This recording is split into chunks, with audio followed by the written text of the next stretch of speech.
bill was bigger than the couch itself. That was the part Alex couldn't get his head around. He had paid it down for almost a year.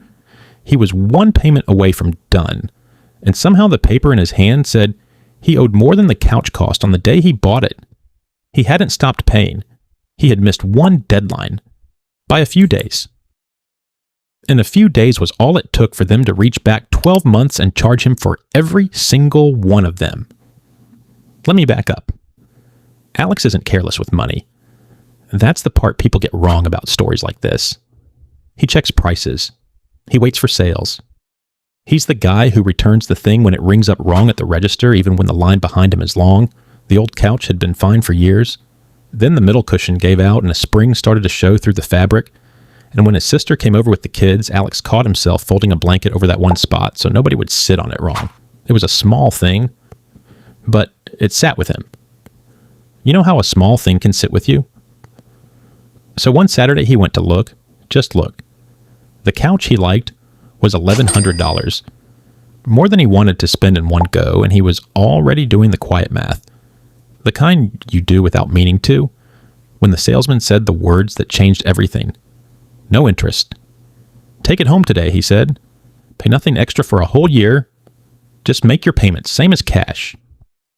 And something in Alex relaxed. Because he had spent his whole life being careful with money, and here, finally, was a company that seemed to be on his side. No tricks, no interest, just a fair way to spread out something he actually needed.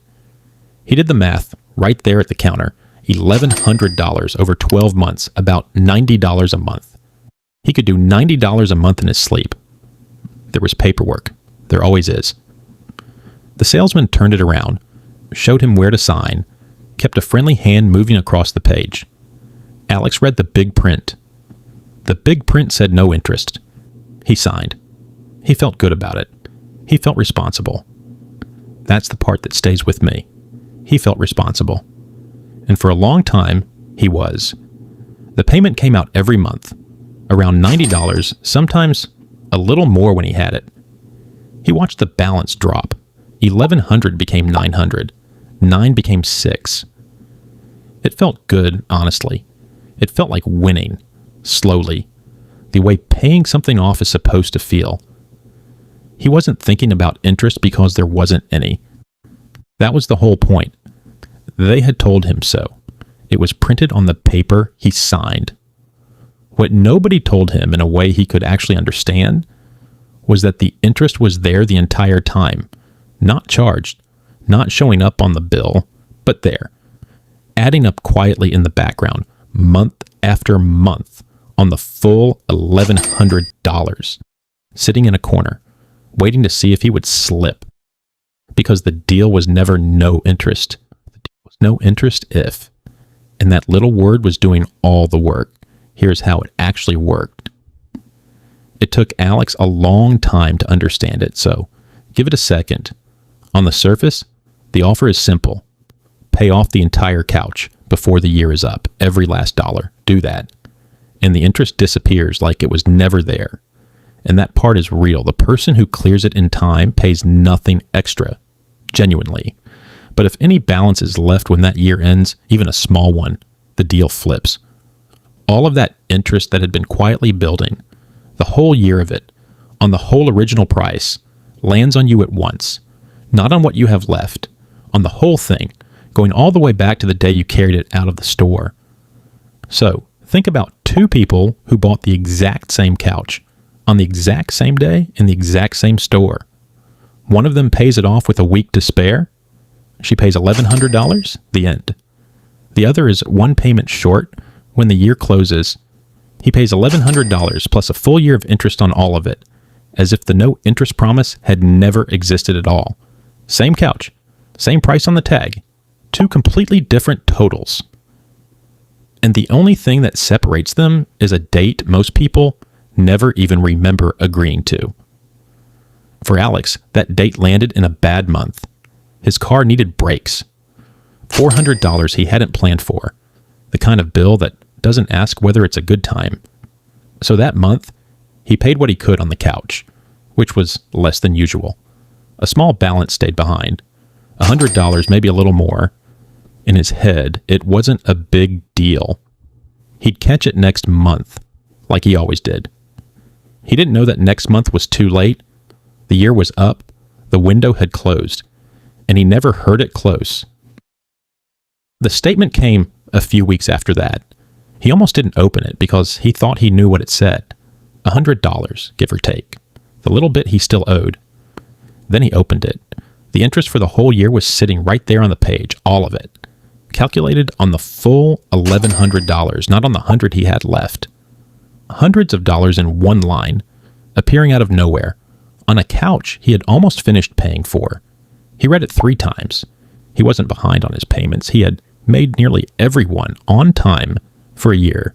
He had done more or less exactly what he thought he was supposed to do, and he was being charged as if he had never paid a cent of interest, which technically was true.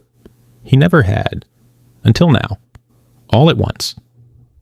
And then the last turn of it, that new interest didn't just sit there, it became part of the balance, which meant that from now on, he would be paying interest on the interest. The couch was quietly turning into one of the most expensive things he had ever bought. And he had bought it to save money. He didn't yell. People expect a story like this to have yelling in it.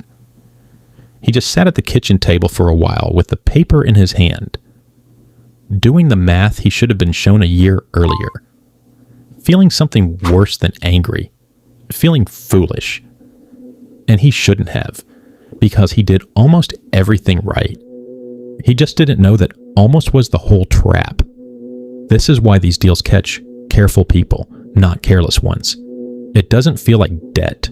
It feels like a favor. Someone says no interest, and your guard drops because interest is the scary word, and they just took it off the table for you. It's slow. Nothing bad happens for months. By the time the danger actually shows up, you stop thinking about it a long time ago, and it only takes one bad month, one car repair, one slow paycheck, one deadline you didn't circle on any calendar. The whole thing is built around a simple fact about life. Life gets in the way, and for a lot of people, right near the finish line, it does. The people who designed it know that. It isn't an accident. That is the product. After it happened, Alex started noticing the words everywhere. On the furniture store window, on the sign at the electronics counter, under the glass at the jewelry case, on the screen when he went to check out online, in that cheerful little box. No interest for 12 months. No payments until next year.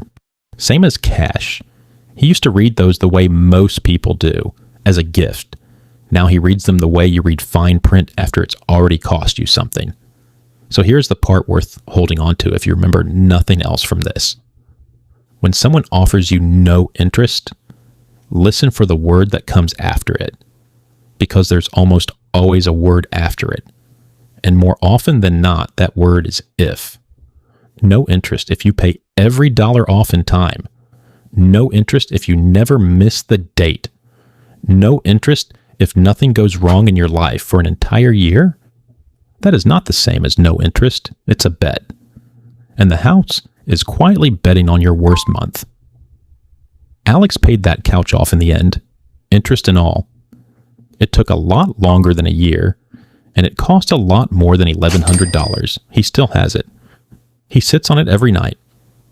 And he says he can't quite look at it anymore without thinking about how close he came, how he did the math, felt smart, felt responsible, and still walked straight into it. The couch was never the trap. The word after the promise was,